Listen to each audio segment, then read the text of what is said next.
Pretty damn cool, huh? That is in my garage. Very awesome.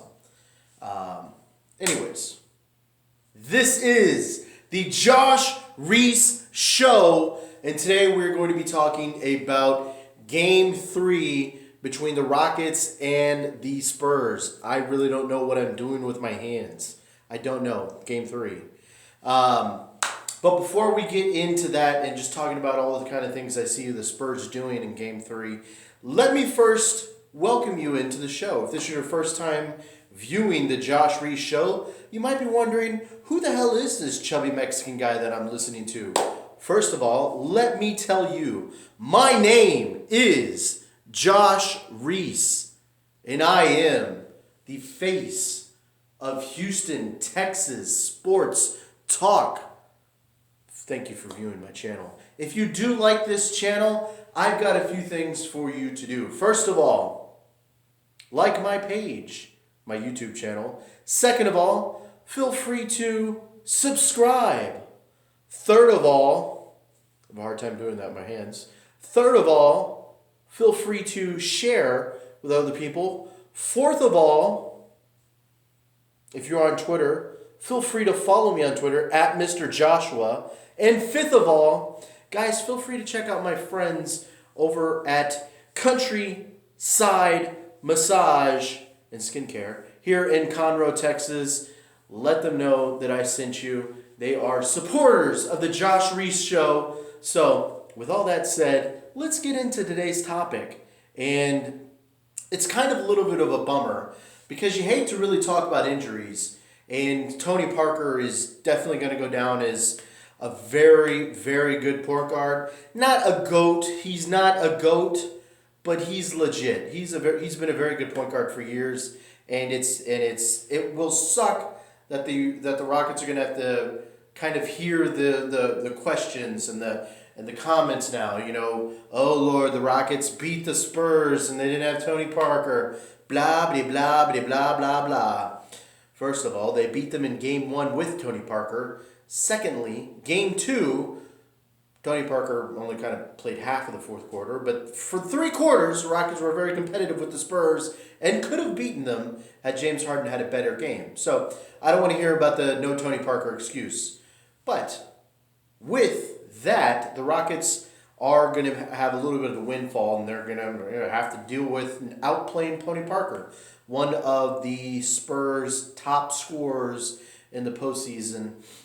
This year, I believe he's their third highest scorer in the postseason. It's like only like a point or two difference between him and LaMarcus Aldridge. You got Kawhi, then you have everybody else, or then you have Tony Parker and LaMarcus Aldridge, whichever way you want to go like that. But Kawhi's way up here, and then everyone else is below those guys. So I've really been trying to rack my brain around what Greg Popovich is going to do in Game 3. First of all, let me catch people up. Tony Parker will not be here for the rest of the playoffs. And did he have season-ending surgery? I can't remember. I should have did the research for this. That's my bad. But the gist of it is Tony Parker is done for this season. And he's got a long road of recovery ahead of him. So we wish Tony Parker well. We hope he does eventually come back because the NBA is a better place with Tony Parker. The little whirling dervish as he rolls all his way to the rim. I enjoy watching his game. But the Houston Rockets... Okay, let me back up. The Spurs on Thursday, they did not practice. I don't know if they did video work or anything, but apparently they did not practice, or at least they did not have availability after they practiced. It was something like that. I can't remember, but I imagine everyone was kind of waiting on pins and needles to try to figure out what was wrong with Tony. And Thursday was pretty much a what the hell is wrong with Tony Parker day in San Antonio, and there probably was no work done at all through every single business. Kids stayed home from school. The banks were closed. Government officials were closed. It was like no work was getting done in San Antonio until they figured out what was wrong with Tony Parker, and then they had a day of mourning after that. So the Spurs are going to have to think quickly and what they're going to do to try to replace Tony Parker. And I've got two theories of how they're going to do it, and they're both very contrasting theories. First of all, they could switch Tony Parker out. This is probably their most likely option. They switch Tony Parker out for another point guard, either bringing in DeJounte Murray or Patty Mills. Second of all, they could go and they could use, triple down on this big bench, almost sounded like big bitch, on this big unit that Greg Popovich is really trying to roll through against the Rockets. And they could triple down by starting a shooting guard, be it Manu Ginobili or Jonathan Simmons, and let Kawhi Leonard run the point guard. I feel like that's a little bit less likely, although I do see Kawhi Leonard taking over some of the point guard duties in this series now with Tony Parker out. But I feel that the best answer, at least for Game 3, will be just elevating Patty Mills up. And I really do feel like the Rockets are going to take Game 3.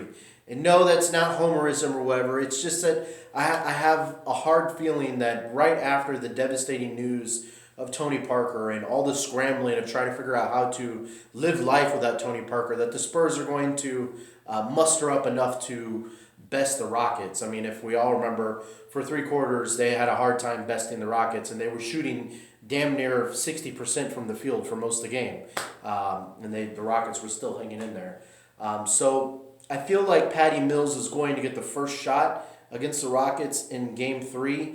And if that's successful, maybe they'll keep with that. But if it's not, they might kind of tinker around with it. But I kind of feel like they might end up doing that anyways, because it's going to take them a while to try to figure out a good balance without Tony Parker. And the problem is, when you bring Patty Mills off the bench, he is the best bench scorer that the Spurs have right now. So once you elevate him, who else is going to score for you? Manu Ginobili has been awful this postseason. Jonathan Simmons is not a scorer. What he did in Game 2 is not something that's going to consistently happen for him. And then the rest of the bench for him, for the Spurs, and Dwayne Dedmon doesn't really play that much, and David Lee is not really a scorer at all either. So by moving Patty Mills to the starting unit, you kind of are left with nobody that can create off the bench. So that means you either have to roll with, you can never have Kawhi and Patty Mills off of the floor at the same time. If so, the offense is going to get stagnant and you're not going to have much ball movement at all. So I kind of really, really wonder how they're going to work that in. And I know a lot of Spurs people are are throwing out there that they want to see DeJounte Murray play. But that's another one. I have a really hard time seeing Greg Popovich roll with a young player in such a ginormous, massive spot in the second round of the playoffs. I see that not happening at all. So the Spurs are left with some real crap options, unfortunately. And their best option is probably Patty Mills. But with Patty Mills starting, like I mentioned, you lose the edge you had on, if there was any edge on the bench. The other option is to go super big with Ginobili or Jonathan Simmons. That one is very, very interesting, but I doubt they have enough time to prepare for that in a matter of hours after learning Tony Parker's status for Game 3. But it is unique because the Spurs would be just so ginormous. It would be crazy. You'd run out a starting lineup of Kawhi Leonard, Jonathan Simmons, LaMarcus Aldridge, Paul Gasol. Who else am I missing? I'm missing one. Oh my Lord. I feel like a total dum-dum now. Who am I missing? Marcus Aldridge. Oh man, I'm totally zapping on. Oh wait, hold on. Okay, hold on. I'm gonna get it here. You got LaMarcus Aldridge. You got Paul Gasol. You've got Danny Green. Why am I forgetting about Danny Green? Oh, That's awful. I'll tell you one thing, guys. Doing this live with whatever I have in the top of my brain sometimes is not the best way to go for moments like that where you saw me stumble for a second. But I pulled it out. I pulled it out like a champ. So that unit would be very, very unique just because they would have such a massive edge on the rebounding. And plus you could have Kawhi Leonard running the point. He does do a good job, but I just kind of see him hard. I kind of see it hard for him to do it for a full game. But the smallest player on the floor might be Jonathan Simmons, maybe 6'5". I don't know. That's just crazy. That would be a very unique lineup. Something I would love to see for Pop, at least for a little bit of a stretch.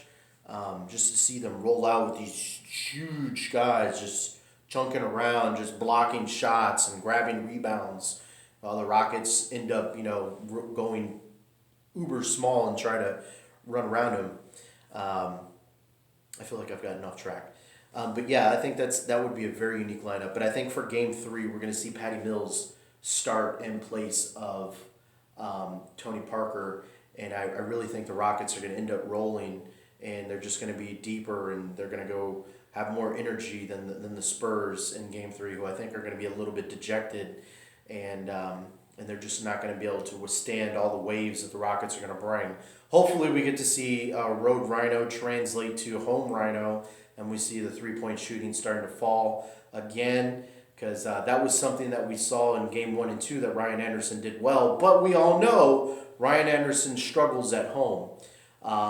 Which leads me to the final thing I want to talk about before I roll on out of here is LaMarcus Aldridge. I think he is the key to the Spurs right now, because without Tony Parker, the second leading scorer for the Spurs is LaMarcus Aldridge, and he's yet to really show up during the playoffs. He's been pretty much non-existent, and the Spurs are going to need 20, 30, 35 points from him if they're going to stand a chance for the rest of the series. And after Game 2, Greg Popovich mentioned that he was not injured, but he was working through some things.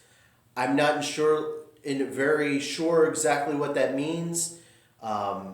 Reggie Miller spent, I feel like, the whole damn broadcast talking about how he didn't have any lift and how it looked like he was injured or whatever. So I do wonder about LaMarcus Aldridge's effectiveness for the rest of the series. Ryan Anderson seems to have his number. And to be honest, LaMarcus Aldridge, when he's at his peak, should probably eat Ryan Anderson alive. But Rhino is doing a very good defensive job on Aldridge, and Aldridge just is not there yet. So if the Spurs do not get LaMarcus Aldridge going, they will have a tough time winning another game in this series. And that is because Tony Parker is out. And when you lose your third best scorer and your second best scorer is not tanking it, but he's having a really, really bad series, it's going to be tough for the Spurs to get wins unless Kawhi Leonard's going to go off for 50, 60 points a game. And that's something that he has not shown the capabilities of doing. I believe he can, but he has not shown he can do that. So I'm going to bounce it out of here. I think I've given us a lot to kind of digest here for Game 3. Another big talking point for Game 3 is the health of James Harden. And I'll tell you, if the Rockets get Game 2 James Harden for Game 3, that is going to be really tough for the Rockets to overcome. So hopefully James Harden is a little bit healthier, and we will see what is up on Friday. So guys, I'm going to bounce it out of here. Feel free to like, feel free to share, and feel free to comment. Let me know what you think is going to go down in Game number 3. Do you think the Rockets are going to walk out of here up 2-0? 2-1? Do you think the Spurs are going to come back and take that home court advantage? Let me know. Feel free to comment on that. Also, again, feel free to check out my friends over at Countryside Massage over in Conroe, Texas. They do really good massages, believe me. Really good massages. Anyways, I'm going to bounce out of here, and I appreciate you all for giving this a watch. My name is Josh Reese, and I'm out of here. I will see you guys on Friday night as we recap Game 3 live from the Toyota Center.